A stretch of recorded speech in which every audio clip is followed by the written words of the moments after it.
औज़ुबिल्लाहिमिनश्शैतानिर्रजीम बिस्मिल्लाहिर्रहमानिर्रहीम अस्सलाम वालेकुम व्यूअर्स। उम्मीद करते हो आप सब खैरियत से होंगे। लेकिन से मैं भी बिल्कुल ठीक ठाक हूँ। आज हम बनाने लगे हैं आलू के सीख कबाब। आप यकीन करें कि ये इतने मज़े और इतने जायकेदार बनेंगे तो आप चिकन और गोश्त के सीख कबाब को बिल्कुल भूल जाएंगे। तो इसके लिए रेसिपी आपने एंड तक देखनी है। आप ये देख सकते हैं ये कितने सॉफ्ट और कितने नरम बने हैं। तो चलिए अपनी वीडियो स्टार्ट करते हैं। आलू मैंने बॉईल करके रख दिए थे, तकरीबन 3 अदद बड़े साइज़ के आलू थे, इनको मैंने बॉईल कर लिया है। अब आपने इसको स्टर्ट कर देना है इस तरह कद्दूकश की मदद से। आपने आलू बहुत ज़्यादा आपने ज़्यादा बॉईल नहीं करने, दरमियाने तकरीबन 80% तक आपने आलू को बॉईल कर लेना है। ये मैंने सारे आलू शेड कर दी हूँ। अच्छी तरह से इसको मैंने मिक्स करके 1 अदद प्याज मैं इसमें शामिल कर दूँगी। ऑमलेट का काटा हुआ प्याज है, साथ ही हरा धनिया और 1 अदद मेरे पास हरी वाली मिर्च है, वो डाल दूँगी। डालने के बाद अच्छी तरह से आपने इसको मिक्स करना है। जी, तो ये देख सकते हैं अच्छी तरह से ये मिक्स हो गया है। और अब मैं इसमें कुछ मसाले शामिल कर देती हूँ। हाफ़ टी स्पून लाल मिर्च पाउडर डालूँगी, हाफ़ टी स्पून नमक डालूँगी, या टेस्ट के बराबर आपने नमक डाल देना है इसमें। हाफ़ टी स्पून धनिया पाउडर डालूँगी और ये तमाम चीज़ें डालने के बाद हाफ़ टी स्पून कुटी हुई मिर्च डालूँगी। ये तमाम चीज़ें डालने के बाद आपने अच्छी तरह से दोबारा से इसको मिक्स करना है। आप चाहें तो इसमें थोड़ी-सी काली मिर्ची भी डाल सकते हैं। मैं बहुत ज़्यादा स्पाइसी नहीं बना रही क्योंकि बच्चों ने खाने हैं, तो आप मसाले कम और ज़्यादा कर सकते हैं। अब मैं इसमें 3 चम्मच भर के कॉर्नफ्लावर के डाल दूँगी। अगर आपके पास कॉर्नफ्लावर नहीं है तो आप जो चावल का आटा होता है वो भी इसमें डाल सकते हैं, उसके साथ भी बहुत ही मज़े का टेस्ट आएगा। कॉर्नफ्लावर जो है वो बेंडिंग का काम करेगा। अब आपने अच्छी तरह से इसको मिक्स करना है और जिस तरह आटे का एक पेड़ा होता है आपने उस तरह से इसको करके बना लेना है। ना ही बहुत ज़्यादा ये सख्त होना चाहिए और ना ही बहुत ज़्यादा ये नरम हो, ये आप देख सकते हैं।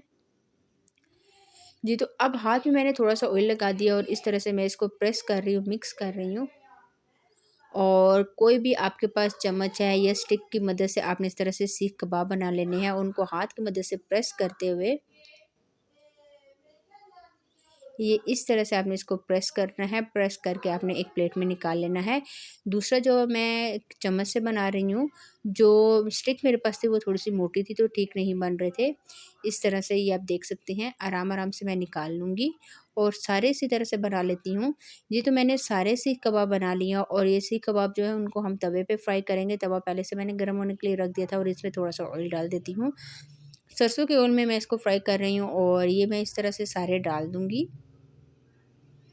डालने के बाद चूल्हे की फ्लेम को अपने नॉर्मल रखना है और 2 से 3 मिनट इसका वेट करना है। ये बहुत जल्दी ब्राउन हो जाएंगे। आपको पता है वैसे भी आलू का जो कलर होता है वो फ़ौरन से चेंज हो जाता है। कोई भी अंडे वगैरह पे डिप करने की हमको ज़रूरत नहीं पड़ेगी। ये देखिए कितना खूबसूरत इसका कलर चेंज हो गया है।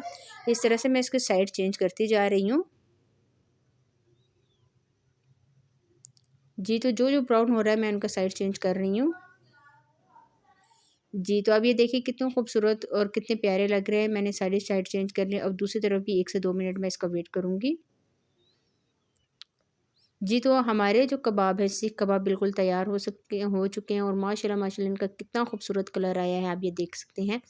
यहाँ पे मैं चूल्हे की फ्लेम ऑफ कर दूँगी और इनको एक साइड पे थोड़ा-सा फैला के फिर हम इसको प्लेट में निकाल लेंगे।